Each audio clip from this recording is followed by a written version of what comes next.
মন্টুর সাথে সেই বোবা মহিলাটাও মিলে এবার মনির ক্ষতি করবার ট্রাই করবে আগামী পর্বে। বিস্তারিত জানতে সম্পূর্ণ ভিডিওটি দেখতে থাকুন। আসসালামু আলাইকুম প্রিয় দর্শক, সবার কি অবস্থা? হাজির হয়ে গেলাম দীপ্ত টিভি নিবেদিত মাসাবির জন্য নাটকের 1065তম পর্বে কী সব ঘটতে চলছে তার অগ্রিম খবর নিয়ে।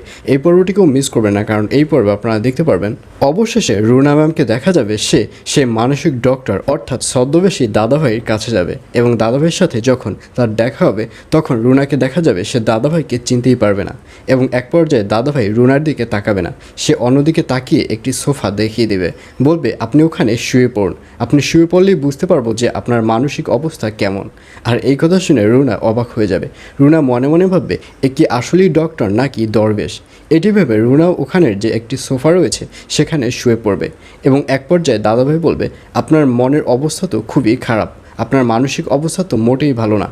আর এই কথা শুনে রুনা ম্যাম বলবে জি, আপনি যেটা ভাবছেন সেটাই সত্য, আমার মানসিক অবস্থা একদম খারাপ রয়েছে।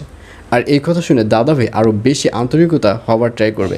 দাদাভাই বলবে আপনি আমাকে আপনি করে কেন বলছেন, আপনি আমাকে তুমি করে বলতে পারেন, কারণ ডক্টরদের কাছে রুগীরা তো বন্ধু। আর এইসব কথা শুনে রুনার মনে একটা সন্দেহের সৃষ্টি হবে। রুনা মনে মনে ভাববে কী ব্যাপার, এই ডক্টরও কি সেই আমার যে বস রয়েছে সেই বসের মতো লুচ্চা? এইসব মনে মনে ভাবতে দেখা যাবে রুনাকে। আর অন্যদিকে মনিকে দেখা যাবে সে অনেকক্ষণ বাড়িতে বসে থাকলে বোরিং ফিল করা শুরু করবে, কারণ অনেকক্ষণ বসে থাকার পরও তার ভাইকে আসতে দেখা যাবে না, এবং এক পর্যায়ে সে মন্টুর কাছে চলে যাবে এবং মন্টুকে বলবে কী ব্যাপার, আমার ভাই কোথায় গেছে, সে এখনও কেন আসছে না?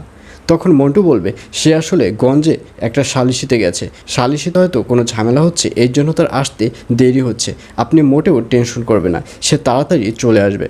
তখন মণি বলবে দেখতে দেখতে তো সন্ধ্যা হয়ে গেল, এখনও কেন আসছে না, আপনার একটু জানতো যে একটু খবর নিন তো কোথায় আছে। আর এই কথা শুনে মন্টুকে দেখা যাবে সে তার ভাইকে অর্থাৎ মনটাকে খুঁজতে চলে যাবে, এবং শুধু সেই ভাই যাবে না, সাথে সেই যে বোবা মেয়েটি রয়েছে সেই বোবা মেয়েটিও চলে যাবে। আসলে ওই বোবা মেয়েটিকে প্রথমে ভালো ভাবলেও বোবা মেয়েটি কিন্তু মন্টুর সাথে হাত রয়েছে।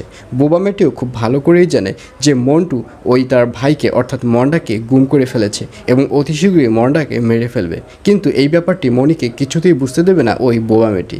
আর এছাড়াও থাকবে আরও আশ্চর্য সকল ঘটনা। সুতরাং সবাইকে মাসাবির জন্য নাটকের আগামী পর্ব দেখার আমন্ত্রণ রইল।